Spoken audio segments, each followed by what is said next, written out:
हुआ दुर्गेश्वरी? तुम इतनी आश्चर्यचकित क्यों? और हमें देखकर इतना घबरा क्यों रही हो? मेरे समीप आने का तुम्हारा साहस कैसे हुआ जादूगर विचित्रसेन? भगवान ने फिर से दोनों भाइयों का मिलन करवा दिया। अब तो हमारी तपस्या पूर्ण हो गई। हाँ, तुम ठीक कह रही हो दुर्गेश्वरी। यदि तुम ना होती तो हम दोनों इतनी शीघ्रता से नहीं मिल पाते। हमें पता चल गया है कि तुमने विजेंद्र प्रताप सिंह की बहुत सहायता की है। अगर तुम ना होती तो आज ये हमारे सामने नहीं खड़े होते। ऐसी बात नहीं है। ये तो तुम्हें पता चल ही गया होगा कि हमारे महल में दो नए राज अतिथि पधारे हैं। एक कुंवर सूर्य प्रताप सिंह के भाई विजेंद्र प्रताप सिंह और दूसरी डाकू दुर्गेश्वरी। जानते हो हुजूर, ये चर्चा तो बहुत समय से चली आ रही थी कि सूर्य प्रताप सिंह के भाई कुंवर विजेंद्र प्रताप सिंह डाकू दुर्गेश्वरी के साथ रूपनगर की ओर बढ़े चले आ रहे हैं। अब वो दोनों यहाँ पहुँच गए हैं। इस बात की मुझे भी बहुत प्रसन्नता हो रही है। आप कार्य बताइए। ये तो अनर्थ हो गया। पता नहीं जंगलों में कुंवर विजेंद्र प्रताप सिंह कहाँ भटक रहे होंगे। मैं अभी जाकर उन्हें खोजती हूँ। नहीं दुर्गेश्वरी,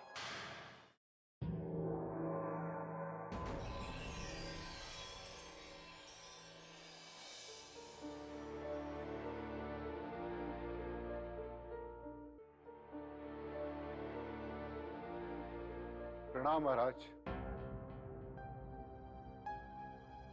आप आ गए?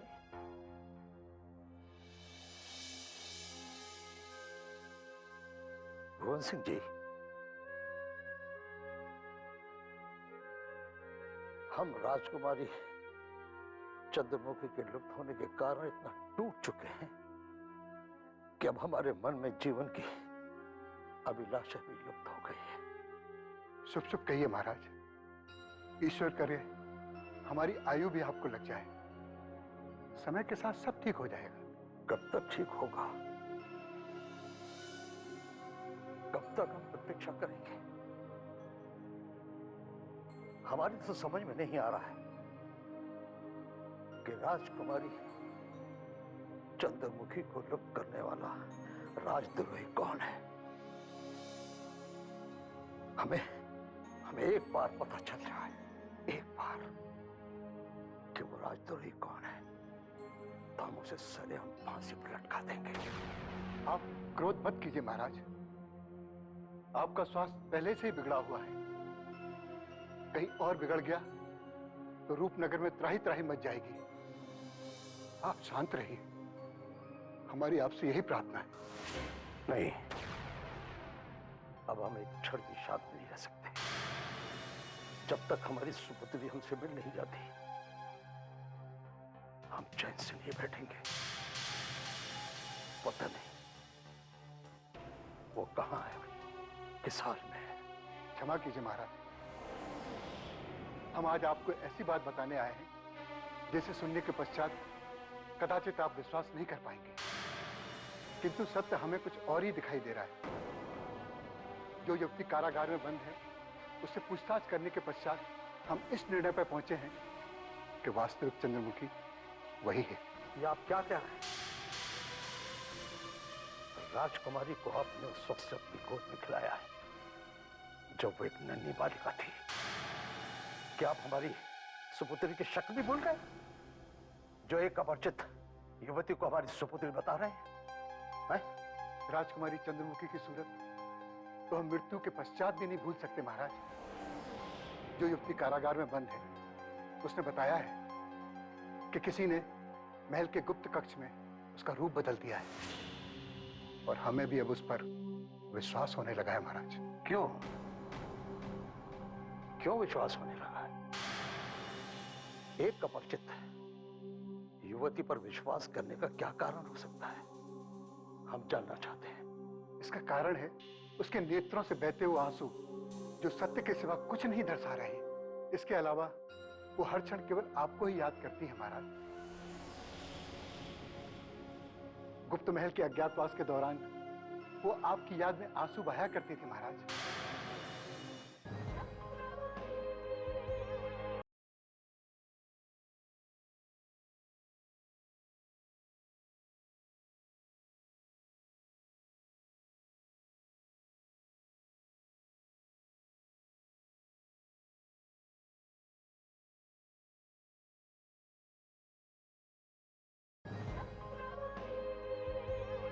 गुप्त महल के अज्ञातवास के दौरान वो आपकी याद में आंसू बहाया करती थी महाराज। किसी शक्ति ने राजकुमारी के रूप को अवश्य बदल दिया है, किंतु उनके मन को कोई नहीं बदल पाया महाराज।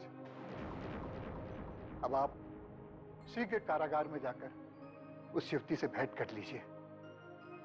आपको सत्य का पता स्वयं चल जाएगा। ठीक है, अगर आप अपने विश्वास के साथ कह रहे हैं तो हम जरूर मिलेंगे। लेकिन एक बात हमारी समझ में नहीं आ रही है कि हमारी राजकुमारी का रूप बदलने का षड्यंत्र कौन कर सकता है। उसका रूप बदलने से उसे किसे लाभ हो सकता है, समझ में नहीं आ रहा है। ये तो ईश्वर ही जाने। इस बात से पर्दा उठाने के लिए महेंद्र सिंह जी बहुत परिश्रम कर रहे हैं महाराज, और वो इस पहेली को सुलझाने के लिए राज ज्योतिष के पास गए हैं। धीरे धीरे सब षड्यंत्र खुल जाएंगे। बस एक बार उस युवती से कारागार में मिलने की आप आज्ञा दे दीजिए। वो युवती दिन रात रो रो कर आप ही को पुकार रही है महाराज। भगवान सिंह जी, आपकी बातों ने हमारे मन को पिघला दिया है। हम शीघ्र ही से मिलने की आज्ञा देते हैं। आप जा सकते हैं। प्रणाम। सुनिए, उस युवती को कोई कष्ट नहीं होना चाहिए। जो आज्ञा महाराज।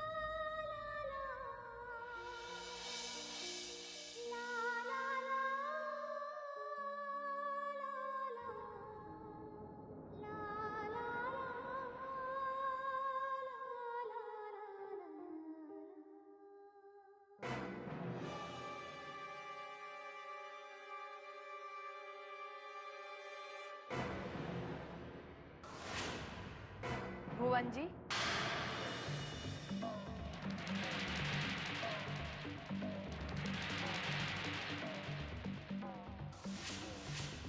प्रणाम। प्रणाम। मैं आपको ही खोजते खोजते चली आ रही हूँ। लगता है उस बहरूपिया युवराज का तुमने कोई भेद पा लिया है। बताओ, क्या सूचना लाई हो? आपका संदेह बिल्कुल ठीक निकला हुजूर।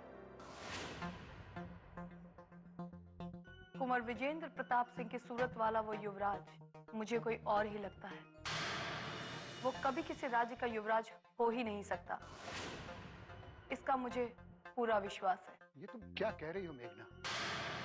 इसका तात्पर्य यह हुआ कि महल में कोई षड्यंत्र होने वाला है।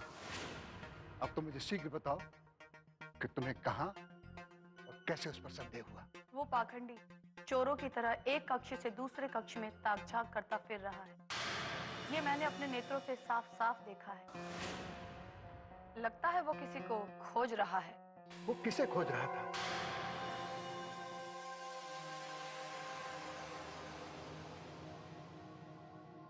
क्या तुमने इसका पता लगाया? नहीं हुजूर, मैं अभी तक ये बात समझ नहीं पाई हूँ कि वो किसे खोज रहा था, किंतु मैं इतना समझ गई हूँ कि वो जिसे भी ढूंढ रहा है वो हमारे महल में रहने वाला कोई षड्यंत्रकारी ही है। उस षड्यंत्रकारी का पता तुम्हें शीघ्र लगाना होगा। और उस दुर्गेश्वरी के बारे में तुम्हारा क्या कहना है?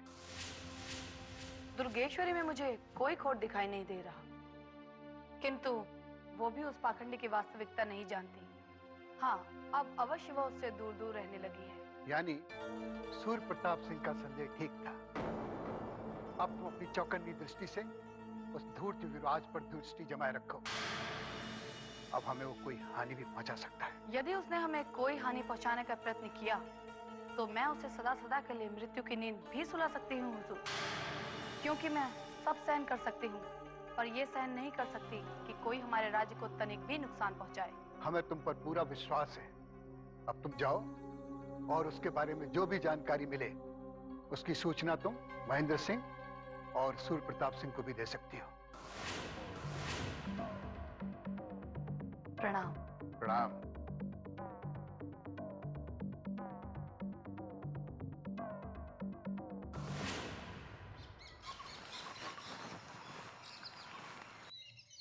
विजेंद्र प्रताप, विजेंद्र प्रताप, विजेंद्र प्रताप, कहाँ हो मेरे भाई? विजेंद्र प्रताप। ये आवाज तो हमारे भाई सूर्य प्रताप सिंह की लगती है।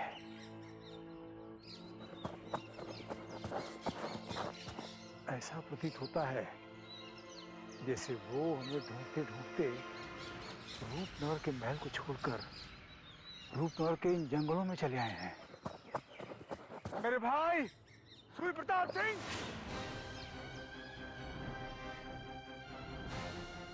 मेरे भाई हमारे सूर्य प्रताप सिंह, मेरे भाई कहाँ हैं आप? हमारे हैं। विजेंद्र प्रताप, हम तुम्हें खोजने आए मेरे भाई।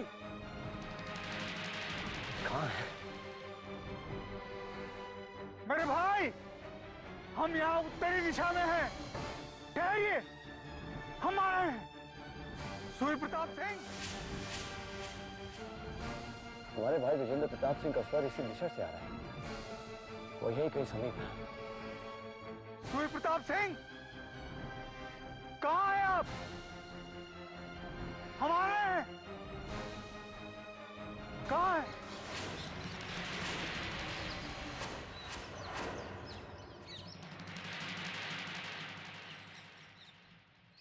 मेरे भाई, विजेंद्र प्रताप, मेरे भाई,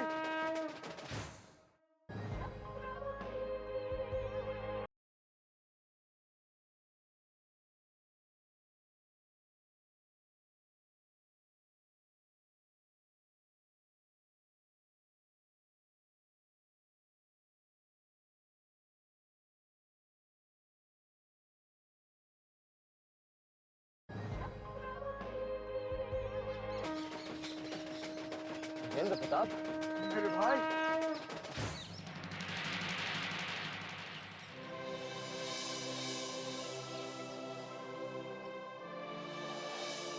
मेरे भाई, हम कहीं स्वप्न तो नहीं देख रहे हैं?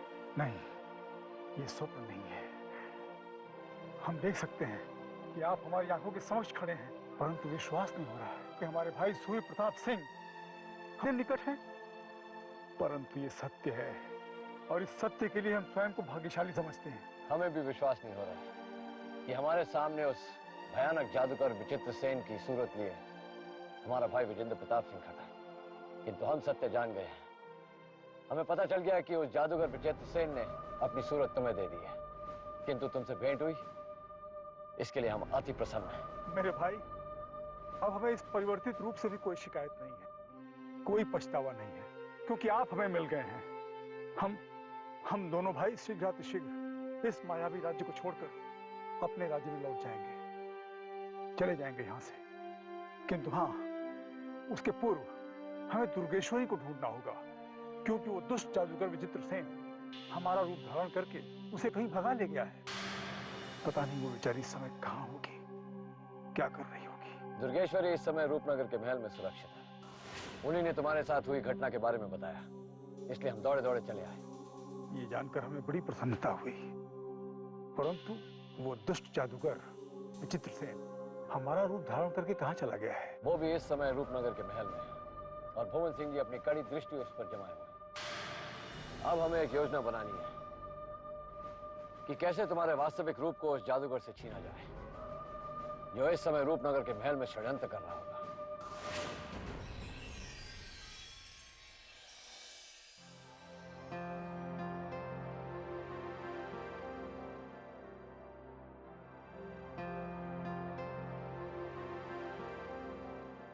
प्रणाम भुवन सिंह जी।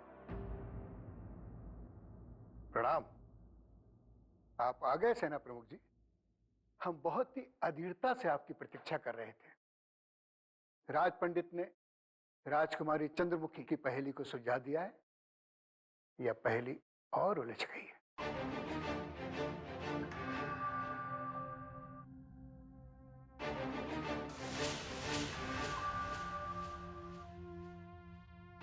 क्या बात है? आप शांत क्यों हैं सेना प्रमुख जी? भवन सिंह जी, वो पहली अभी तक सुलझी नहीं है।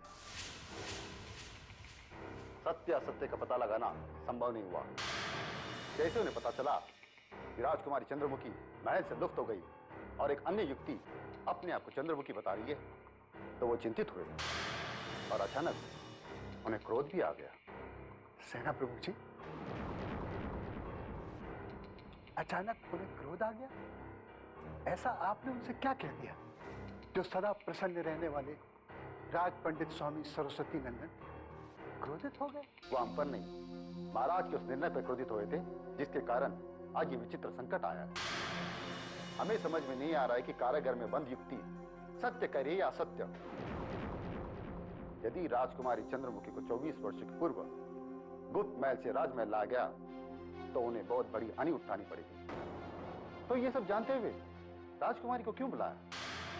बस राज पंडित को इसी पे क्रोध आ गया।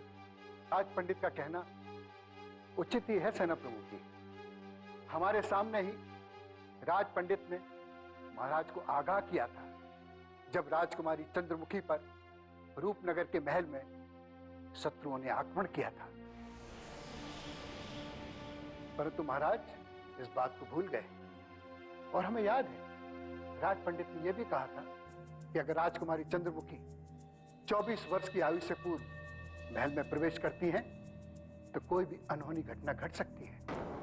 और हुआ भी वही जो उन्होंने कहा था। अब होनी को कौन टाल सकता है भवन सिंह जी? महाराज अचानक अस्वस्थ ना होते तो राजकुमारी चंद्रमुखी यहां नहीं आती। किंतु तीर तो कमान से निकल चुका है, अब हम क्या कर सकते हैं? आप ठीक कह रहे हैं, किंतु इस संकट से निकलने के लिए हमें कोई ना कोई तो उपाय सोचना पड़ेगा। क्या राज पंडित के पास कोई उपाय नहीं बचा है? उपाय तो बचा है, परंतु उन्हें खोजने के लिए उन्हें कुछ समय चाहिए। पुराने शास्त्र के अध्ययन के पश्चात ही वो कुछ बता पाएंगे। तब तक हमें कुछ करते रहना चाहिए। जैसी अनहोनी राजकुमारी चंद्रमुखी के साथ हुई है, वैसे ही अनहोनी कुंवर सूर्य प्रताप सिंह के भाई विजेंद्र प्रताप सिंह के साथ भी हुई है। वैसे तो हमारे सैनिक उन्हें जंगलों से खोज लाए हैं, परंतु अभी तक किसी को यह समझ में नहीं आया कि वो हैं कौन। यह आप क्या कह रहे हैं? हमारे समझ में कुछ नहीं आ रहा है। कुंवर विजेंद्र प्रताप सिंह को देखने के पश्चात उनके भाई सूर्य प्रताप सिंह का कहना है कि दुर्गेश्वरी के साथ जिसे लाया गया है वो उनका भाई नहीं कोई और है। इसकी जांच के लिए हमने अपनी विश्वासपात्र सेविका मेघना को लगा दिया है। पता नहीं हमारे महल में क्या क्या हादसा हो रहा है। मेघना का क्या कहना है? मेघना का भी यही कहना है जो सूर्य प्रताप सिंह का कहना है। विजेंद्र प्रताप सिंह की गुप्तजांच के पश्चात वो भी इसी नतीजे पर पहुंची है कि वो सूर्य प्रताप सिंह के भाई नहीं हो सकते। किंतु इससे पहले राज पंडित की बात महाराज तक पहुंचानी होगी और महल में जितने भी अतिथि ठहरे उन पर नेत्र जमाए रखना होगा। चंदू चंदू चंदू,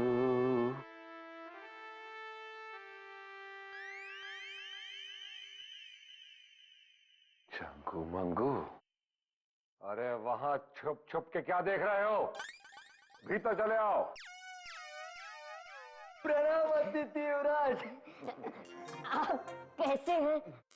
हम तो ठीक हैं, किंतु तुम दोनों बड़े डरे डरे दिखाई दे रहे हो। बात क्या है? वो क्या है युवराज कि आजकल हमें आपके कक्ष के अगल बगल भटकने नहीं दिया जाता, इसलिए हम पहले ही देख रहे थे कि वो दुष्ट महामहिम पहलवान और वो नागराज तो नहीं बैठा है। उनकी चिंता मत करो, जब भी तुम्हारा दिल करे हमसे मिलने आ जाया करो। आप कितने अच्छे हैं युवराज। वो शेष युवराज हमसे सीधे मुंह से बात तक नहीं करते, और आप हमारे राज्य के नए वस्त्र में कितने महान युवराज लग रहे हो। मूर्ख! हम महान युवराज हैं। अलकापुरी के इकलौते युवराज कुंवर भानु प्रताप सिंह। क्या अभी तक तुम्हें इतना भी ज्ञात नहीं? हुजूर, मुझे अच्छी तरह पता है कि आप एक महान सूरवीर युवराज है और ये चंगू थोड़ा भुलक्कड़ है। हमें तो यहाँ तक पता है कि आप इस पूरे संसार के, समस्त संसार के इकलौते सम्राट बनने वाले हैं। सब ठीक है। अच्छा एक बात बताओ, जब से हम इस महल में आए हैं तुम्हारे वो सरकार, क्या नाम था उसका, धुआं सिंह? हाँ, वो कभी दिखाई नहीं दिए।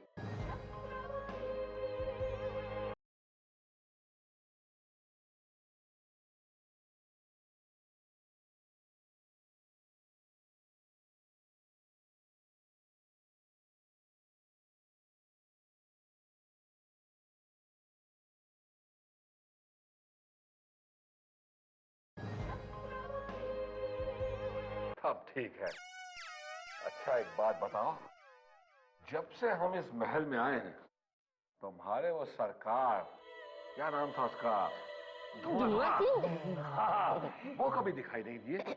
और क्या है कि जब से आप तीनों राजकुमार इस रूपनगर के महल में आए हैं ना, तब से उन्हें डर लग गया है कि कहीं उनका विवाह राजकुमारी चंद्रमुखी से ना हो, इसलिए वो छुपकर अपने कक्ष में बैठे रहते हैं। यानी वो भी राजकुमारी चंद्रमुखी से विवाह करना चाहते? नहीं नहीं, वो तो आपका विवाह होगा। अब ये बताओ कि आजकल महल इतना सोना सोना क्यों दिखता है? कोई भी अधिकारी हमारी सेवा करने ही नहीं आ रहा। बात क्या है? अरे सरकार, राजमहल के सभी अधिकारी उस डाकू दुर्गेश्वरी की जी हुजूरी में लगे हैं।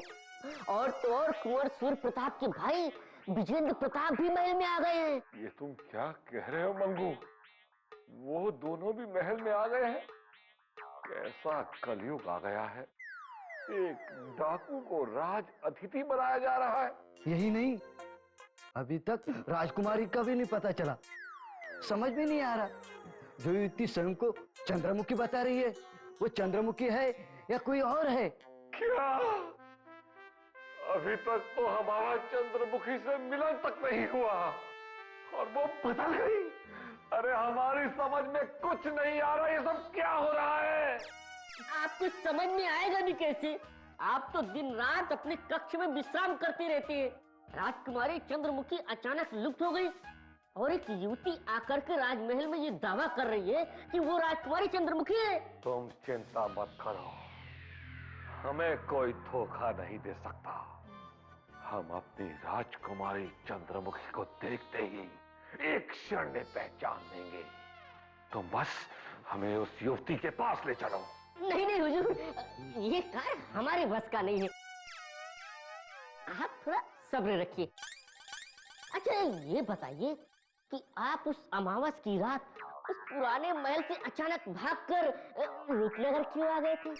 ये तुम्हें किसने बता दिया?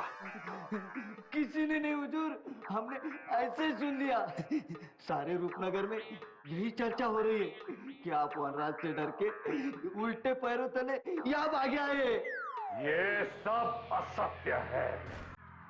वो वनराज चाहे 10 जन्म ले ले, कभी भी हम जैसा योद्धा नहीं बन सकता।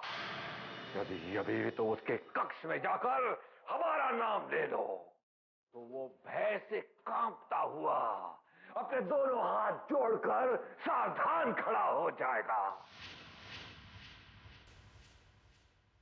कुंवर भानु प्रताप सिंह हमारे बड़े भाई हैं।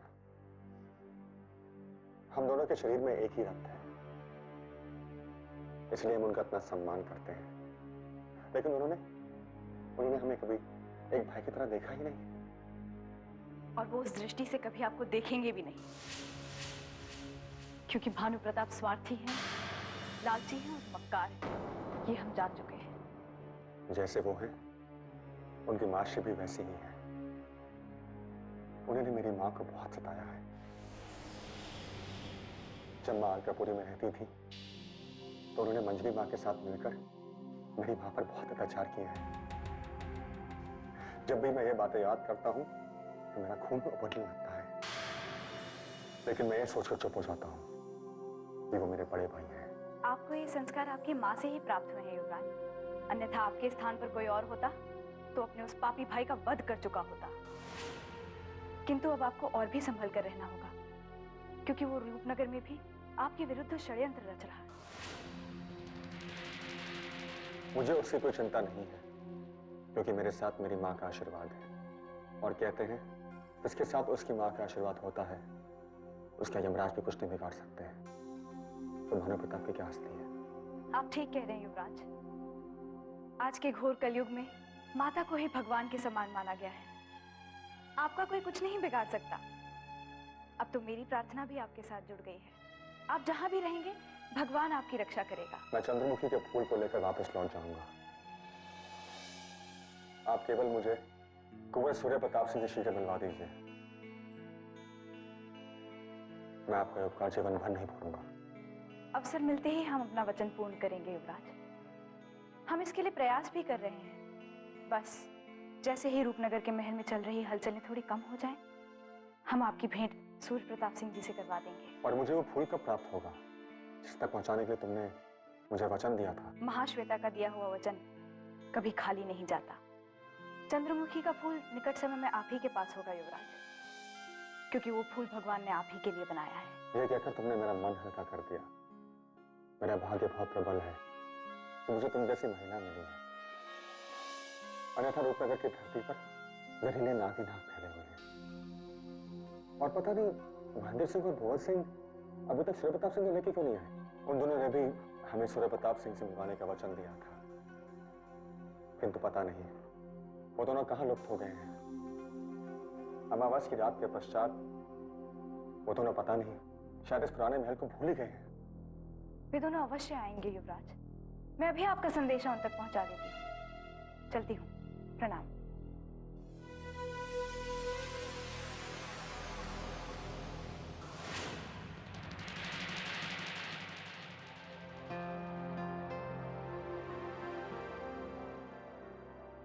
भुवन सिंह जी,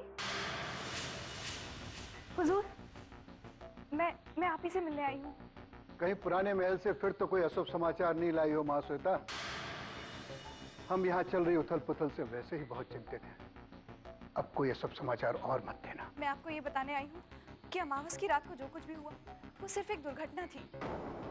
वनराज का उसमें कोई दोष नहीं है। उन्होंने जानबूझकर हमारे सैनिकों को नहीं मारा था। उन्हें तो रूपनगर की राजनीति से कुछ लेना देना भी नहीं है। यदि ये बात है तो उसके रूपनगर आने का क्या उद्देश्य है? उसका उद्देश्य हम बताते हैं।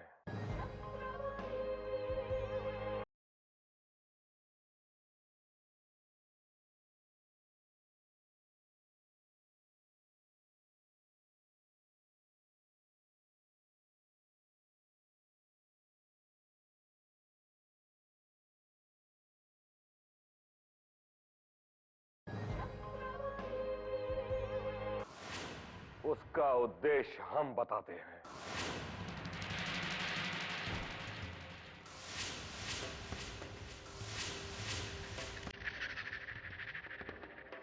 वो यहाँ आया है राजकुमारी चंद्रमुखी के फूल को प्राप्त करने। अलकापुरी नरेश की दृष्टि लौटाने का केवल एक ही मार्ग है, और वो मार्ग है आपकी राजकुमारी चंद्रमुखी का फूल। और हमारा सौतेला भाई वनराज उसी फूल को चुराने के लिए यहाँ आया है। भानु प्रताप जी, यदि ये सत्य है तो वो वापस लौटकर नहीं जा सकता है। ऐसे चोर और धूर्त मनुष्य को तो जितनी भी सजा दी जाए उतनी कम है। हालांकि वो हमारा सौतेला भाई है, किंतु उसे भाई कहने में हमें लज्जा आती है। आप अभी और इसी समय उसे सूली पर लटका दीजिए, ताकि रूपनगर की प्रजा और यहाँ आए अन्य युवराज ये जान ले कि राजकुमारी चंद्रमुखी के प्राण के साथ खिलवाड़ करने वाले को कितना कठोर दंड मिलता है। कितना अंतर है दोनों भाइयों में। एक राम है और ये रावण। ये दुष्ट पता नहीं कहां से आ गया है।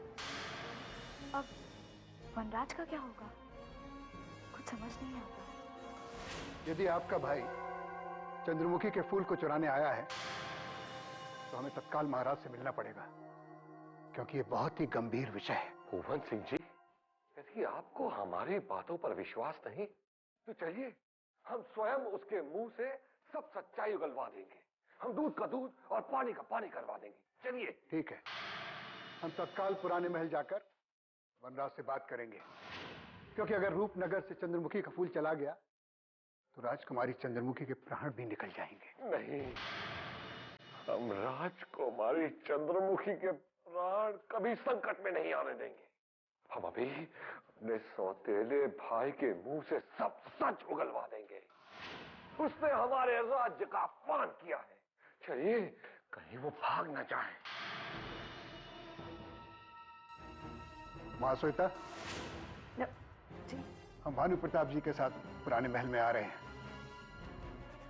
तुम वनराज को ये संदेह मत होने देना कि हम उनकी जांच करने आ रहे हैं। तुम शीघ्र पुराने महल में जाओ और उस पर निगरानी रखो। हम आ रहे हैं। जो आज्ञा।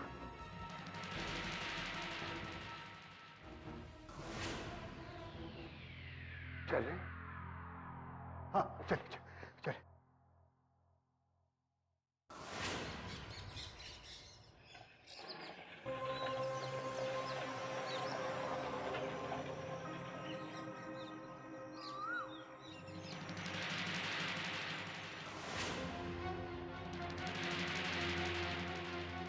युवराज, कोई अनहोनी होने वाली है। आपके भाई भानु प्रताप सिंह जी ने भुवन सिंह जी को बता दिया है कि आप यहाँ राजकुमारी चंद्रमुखी का फूल प्राप्त करने आए हैं। जिसका मुझे भय था वही मैं जानता था। उन्हें अवसर मिलते ही वो जरूर मेरे रास्ते में कांटे बोएंगे, लेकिन वो ये नहीं जानते कि मैं चंद्रमुखी का फूल हर मूल्य पर प्राप्त करके रहूंगा, चाहे मेरे प्राण चले जाए। लेकिन मेरी मां को दिया हुआ वचन कभी नहीं जाए। मां श्वेता, मैं वो चंद्रमुखी का फूल प्राप्त करके ही रहूंगा। ईश्वर करे आपकी मनोकामना शीघ्र पूरी हो, किंतु उस दुर्लभ फूल को प्राप्त करना अब इतना आसान नहीं रह गया युवराज। आपके उस सौतेले भाई के कारण महल के सभी अधिकारी बहुत सतर्क हो गए हैं। वो आपसे इस विषय में पूछताछ करने कभी भी यहाँ आ सकते हैं। आपसे मेरी ये प्रार्थना है कि आप उनके सामने मत स्वीकार करिए कि आप यहाँ चंद्रमुखी का फूल प्राप्त करने आए हैं, अन्यथा वो आपको कारागार में बंदी बना देंगे। नहीं मां श्वेता, मैं ऐसा सत्य नहीं कहूंगा। मेरी मां ने हमेशा मुझे सत्य बोलने की शिक्षा दी है। नहीं युवराज, कभी कभी कोई असत्य सत्य से भी बड़ा होता है। सत्य बोलकर आप अपने पिताश्री की दृष्टि वापस नहीं लौटा पाएंगे, और अपनी मां को दिया हुआ वचन उसे भी पूर्ण नहीं कर पाएंगे। हाँ मां श्वेता, तुम सत्य कह रही हो, किंतु पता नहीं क्यों हमें सत्य बोलते समय अजीब सा भय होता है। तुम्हें याद होगा, मैंने रूपनगर के आने के उद्देश्य के बारे में तुमसे सत्य कहा था, लेकिन ज्यादा तो छुपा नहीं पाया और सब सच बोल दिया। आपकी इस महानता से ही तो प्रसन्न होकर मैंने आपका साथ देने का निश्चय किया था, किंतु अब परिस्थितियां बदल गई हैं युवराज। इस समय अपना मुख बंद रखने में ही भलाई है। आपको इस तुच्छ सेविका की सौगंध आप किसी को नहीं बताएंगे आप यहाँ फूल लेने आए हैं। ये तुमने क्या किया? सौगंध देकर हमें विवश कर दिया, हमें लाचार कर दिया। यदि आपने ये सौगंध तोड़ दी तो आपको एक कन्या की मृत्यु का पाप लग जाएगा और आपके सभी कार्य अपूर्ण रह जाएंगे। इसलिए मेरा यह आग्रह मत ठुकराइए।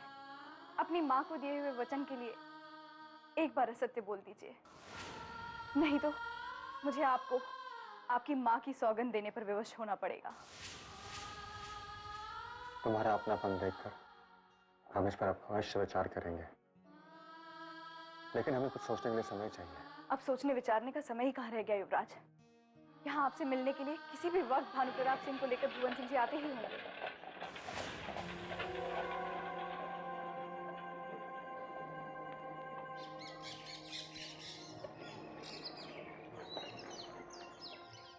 लगता है भुवन सिंह जी आ गए।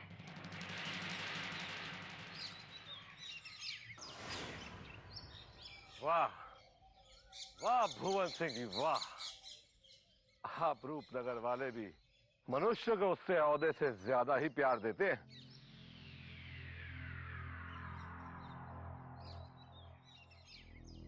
हमारा छोटा भाई वनराज एक छोटी सी कुटिया में रहने का आदी है, और आप हैं कि उसे इतना सुंदर महल दे दिया रहने के लिए। हमने सुना था कि अलकापुरी से 2 युवराज रूपनगर की ओर आ रहे हैं। उनमें से एक अलकापुरी का होने वाला युवराज है और दूसरा उसका सौतेला भाई। इस सौतेले को भूल जाइए भुवन सिंह जी, और आप अभी से केवल हमें अलकापुरी का महाराज मान लीजिए। अभी कैसे? अभी तो आपके पिताश्री जीवित हैं। जीवित हैं, पर ज्यादा देर तक नहीं। हमसे दूर रहकर वो बहुत अस्वस्थ हो गए हैं। उन्हें हमारी बहुत चिंता है, और वैसे भी अंधे होने के कारण वो राजपाट का बोझ संभाल नहीं सकते। इसीलिए अलकापुरी की सारी प्रजा हमें ही महाराज मानती है। पता नहीं क्यों हमें ये भानु प्रताप महाकपटी लगता है। जो अपने पिता के विषय में ऐसे विचार रखता है, वो अपने सौतेले भाई के विषय में क्या सोचता होगा?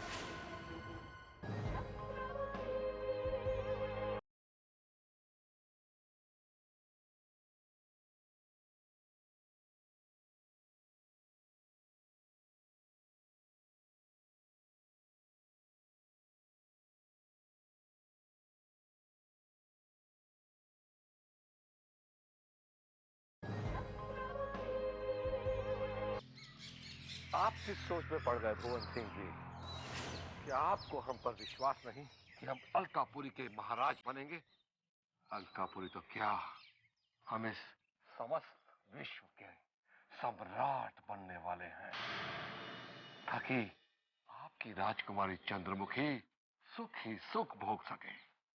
हम आपके बारे में ही सोच रहे थे कि आप कितने महान हैं, किंतु इतना याद रखना, जो आपने कहा है वो सत्य होना चाहिए। यदि वनराज चंद्रमुखी का फूल लेने यहाँ आया है, तो उसे बंदी भी बनाया जा सकता है। केवल बंदी ही क्यों, हम तो कहते हैं कि उसे सूली पर लटका देना चाहिए, ताकि आज के बाद चंद्रमुखी का फूल चोरी करने का कभी कोई प्रयास न कर सके। पधारिए महाराज, वनराज आप ही की प्रतीक्षा कर रहे हैं। आइए भुवन सिंह जी, अभी सत्य का पता लग जाएगा।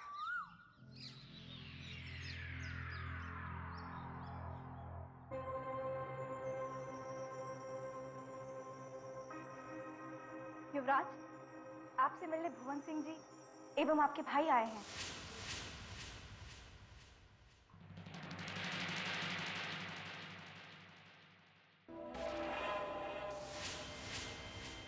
जिस सपोले को हमने बचपन में मारने का प्रयत्न किया था, वो अब इतना बड़ा विषैला नाग बन गया, किंतु इसका विष चढ़ने से पूर्व ही हम इसका फन कुचल देंगे।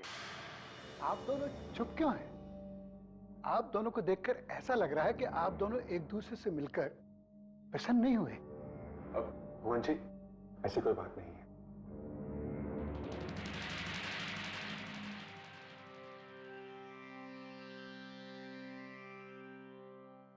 मां से आपके विषय में सुना तो था, लेकिन उन्होंने आपके बारे में कुछ अधिक नहीं बताया। अच्छा हुआ कि तुम्हें हमारी सौतेली मां ने हमारे बारे में अधिक नहीं बताया, क्योंकि यदि बताया होता तो उल्टा ही बताया होता, क्योंकि हम तुम्हारी तरह उसके सगे पुत्र नहीं है ना। और एक सौतेली मां अपने सौतेले पुत्र के बारे में कभी अच्छा नहीं सोच सकती। ये आपकी भूल है। भले ही आपने मेरी माँ के कुछ जन्म नहीं लिया हो, किंतु वो आज भी आपको अपने सगे पिता की तरह मानती है। आपने तो उनसे मिलने का आज तक प्रयास नहीं किया। अगर प्रयास किया होता तो उनकी छोटी सी कुटिया में भी आपको ऐसा आशीर्वाद मिलता कि आप उस महल के सुख त्याग देते। बस